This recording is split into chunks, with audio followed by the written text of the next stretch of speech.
بنتي قومي افتحي الباب شوفي مين. اهلا وسهلا اهلا وسهلا.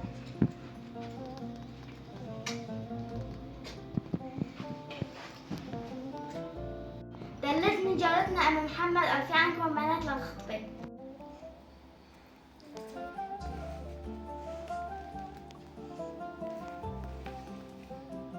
فيكم مو لحتى نتفق من الاول. احنا بدنا كنا ما ناخذ خطبه. عندنا مانع طاول واحد مصفوف الصلاة، معروف صدقه امانته وجخه.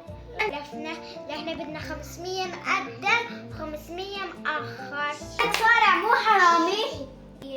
جوزت لصاحب شركة مهرم الدولار. أختها الوسطانية لبسها 100 جرام ذهب.